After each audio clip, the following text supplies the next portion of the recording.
जंग उहद का पूरा वाक़या ग़ज़वा उहद हिजरत के तीसरे साल 3 हिजरी में पेश आया।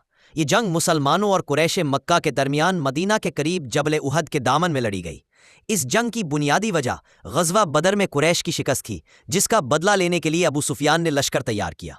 कुरैश का लश्कर। कुरैश ने तकरीबन 3000 का लश्कर जमा किया, जिनमें 700 ज़िरहपोश और 200 घड़ सवार थे।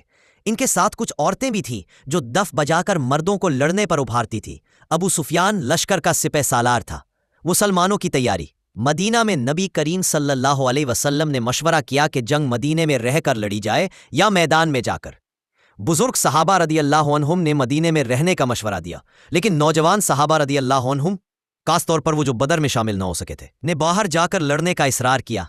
नबी सल्लल्लाहु अलैहि वसल्लम ने इनकी राय को तरजीह दी।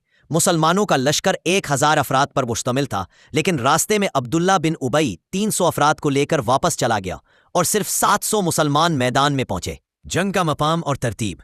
नबी सल्लल्लाहु अलैहि वसल्लम ने लश्कर को इस तरह तरतीब दिया कि पीछे पहाड़ उहुद था ताकि दुश्मन घेराव न कर सके।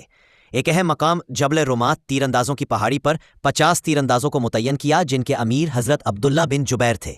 आप सल्लल्लाहु अलैहि वसल्लम ने फरमाया, अगर तुम देखो कि परिंदे हमें उठाकर ले जा रहे हैं तब भी अपनी जगह ना छोड़ना, और अगर हम फतह हासिल कर लें तब भी ना हटना।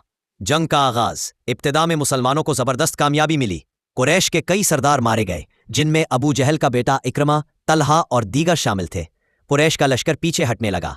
फतह का पलट जाना। जब मुसलमान कुरैश को भागता देखने लगे तो पहाड़ी पर मौजूद कुछ तीरंदाज ये समझे कि जंग खत्म हो चुकी है और वो माले गनीमत जमा करने के लिए नीचे आ गए, बावजूद इसके कि हजरत अब्दुल्ला बिन जुबैर ने रोका। यही वक्त था जब खालिद बिन वलीद, जो इस वक्त मुसलमान नहीं हुए थे, ने कुरैश के सवारों को लेकर पिछले रास्ते से हमला कर दिया। मुसलमानों पर 2 तरफा हमला हुआ और सफ़े मुंतशिर हो गई। नबी करीम सल्लल्लाहु अलैहि वसल्लम पर हमला। इस भगदड़ में हजरत हमजा रदियल्लाहु अन्हु शहीद हो गए। नबी करीम सल्लल्लाहु अलैहि वसल्लम पर भी शदीद हमला हुआ। आप सल्लल्लाहु अलैहि वसल्लम जख्मी हो गए। दांत मुबारक शहीद हुआ, चेहरा मुबारक जख्मी हुआ, और एक वक्त तो यह अफवाह फैल गई कि आप सल्लल्लाहु अलैहि वसल्लम शहीद हो गए।